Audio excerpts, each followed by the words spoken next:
पिताश्री के चरण स्पर्श कीजिए।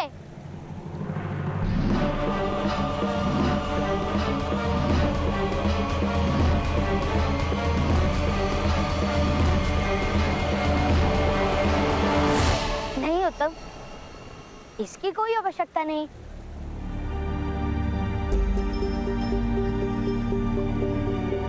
ये तो हम मित्रों की चेष्टा थी ना। तो तुम इन सूतों को विद्रोह करना सिखा रहे हो? नहीं मध्य महोदय, मैं तो केवल इनके सामर्थ्य को आत्मसम्मान का ज्ञान देता हूं। विरोध तो आपका अहंकार सिखाता है।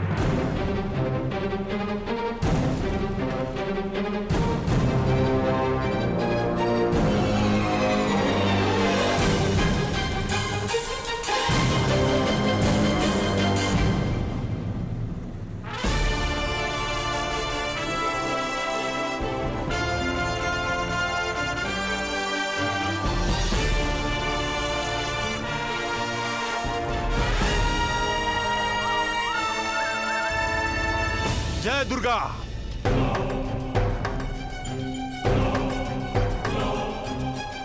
मध्यम महोदय, इस समय अधिरथ के पुत्र का न्याय करना ही होगा, अन्यथा सारे क्षत्रियों का सम्मान नष्ट हो जाएगा। किंतु महोदय। किंतु परंतु का समय नहीं है अशोक। धनुष और बाण के साथ साथ तुमने बालक की कला भी देख ली है। आज मध्यम महोदय ने भी देख लिया कि वो बालक दिव्य भी है। किंतु एक छोटे बालक से भय कैसा? रोग, ऋण और शत्रु जब उग रहे हो तभी नष्ट करना अनिवार्य होता है। यदि इस बालक का धनुष आज नहीं छुड़वाया गया तो कल हमें सत्ता छोड़नी होगी। किंतु एक बालक को कैसे दंड दे सकते हैं, जबकि एक राजा भी 9 वर्ष के बालक को दंड नहीं दे सकता। बालकों को तो शिक्षण दिया जाता है। पीड़ा ही शिक्षण देने का सबसे उत्तम मार्ग है, जानते हो ना? उस बालक को ऐसी पीड़ा देनी होगी कि जीवन भर उसके स्मरणों से रक्त बहता रहे।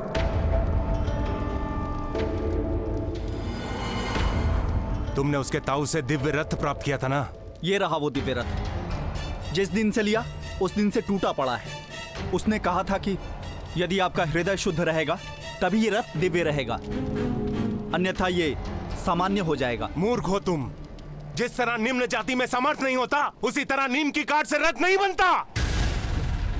चलो, तुम्हें ठगने के अपराध के लिए उसे बंदी बनाते हैं। कर्ण अपने ताऊ से बहुत प्रेम करता है। ताऊ की मृत्यु को वो कभी नहीं भूल पाएगा।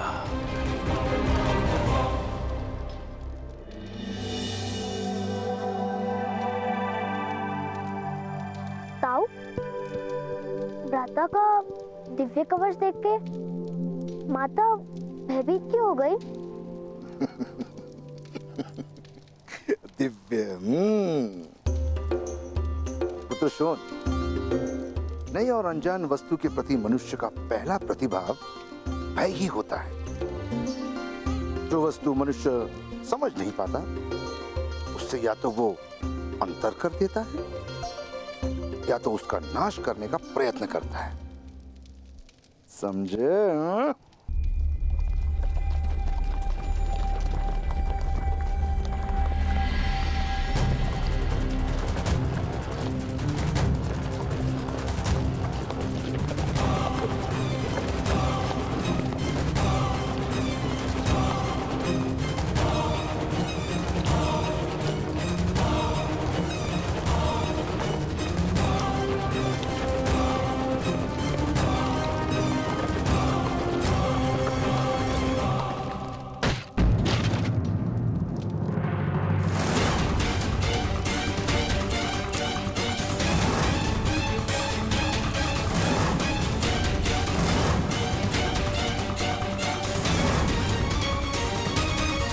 पकड़ लो इस पाखंडी को। ताऊ, दिव्य रथ के नाम पर लोगों को मूर्ख बनाता है।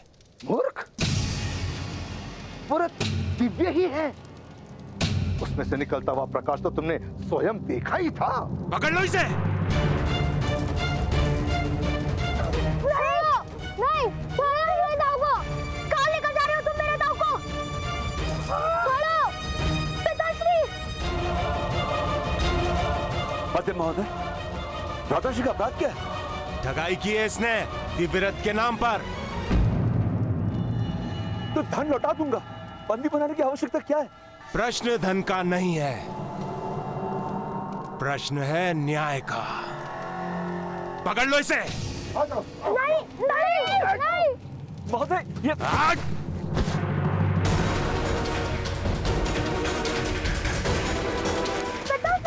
महोदय, महोदय, अरे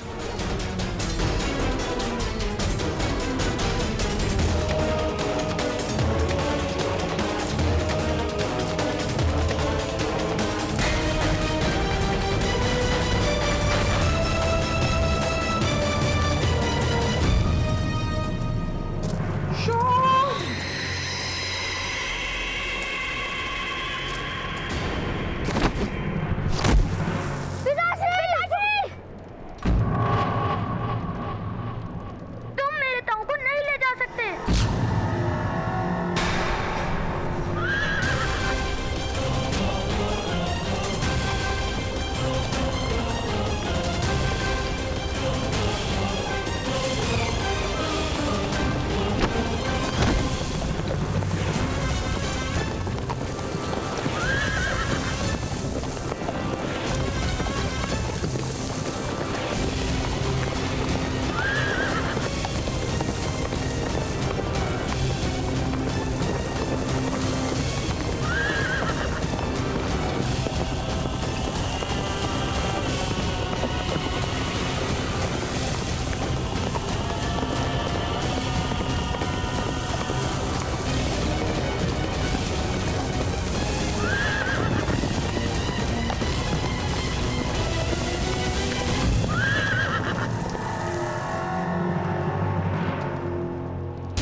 ठगाई के अपराध का दंड मृत्यु है उच्चसेन।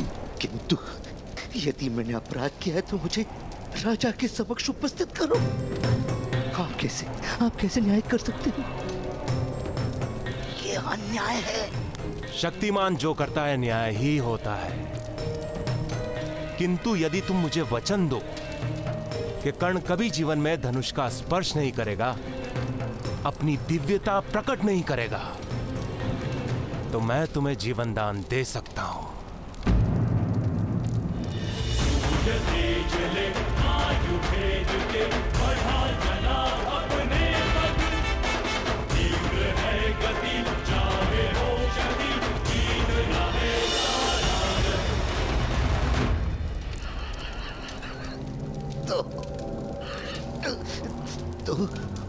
तो ये कारण है। एक बच्चे से भयभीत हो गए महारथी। भय नहीं, चिंता उच्चसेन, चिंता। धर्म और परंपरा के रक्षण की चिंता और क्षत्रिय का कर्तव्य है धर्म की रक्षा करना। कर्ण तुम्हारी बात मानेगा क्योंकि वो तुमसे बहुत प्रेम करता है। इसीलिए मुझे वचन दो कि तुम कर्ण का धनुष छुड़वाओगे, अन्यथा प्राण दो। नहीं, कर्ण के रोम रोम में धनुष का प्रेम बसा है।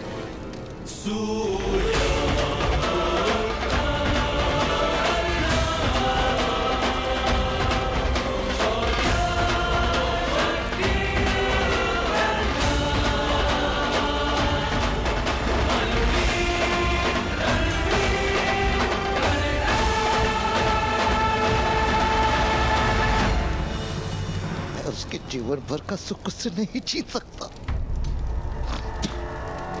चल चल जाने दो मुझे। मध्यम, ईश्वर तुम्हारा न्याय करेगा।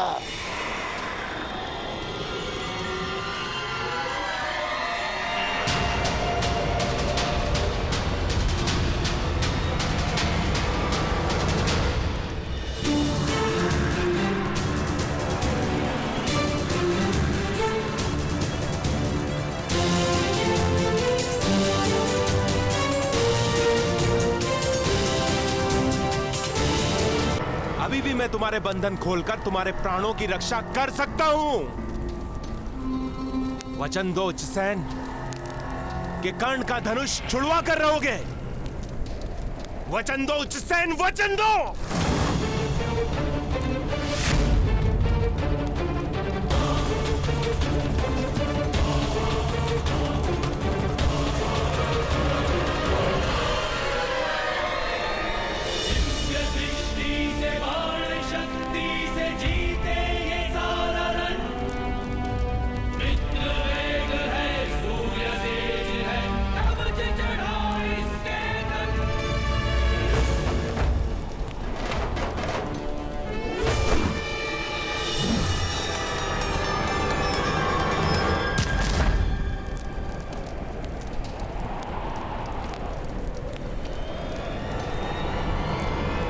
भ्राताश्री,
राधा, हमें इसी समय गांव का त्याग करना होगा। जितने भी वस्त्र है, मूल्य एवं वस्तु है, सब बांध लो। मैं जाकर रथ तैयार करता हूँ। करण, दाव का ध्यान रखना।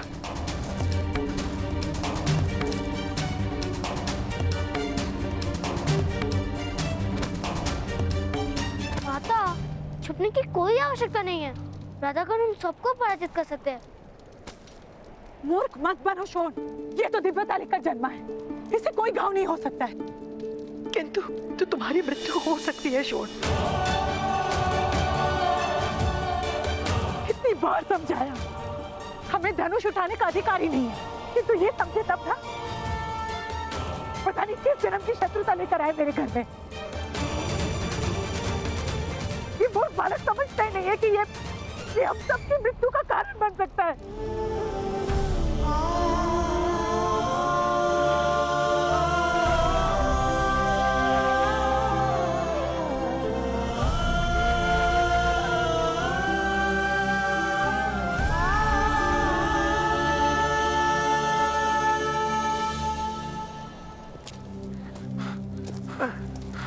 शीघ्र कीजिए। राधा, छोड़।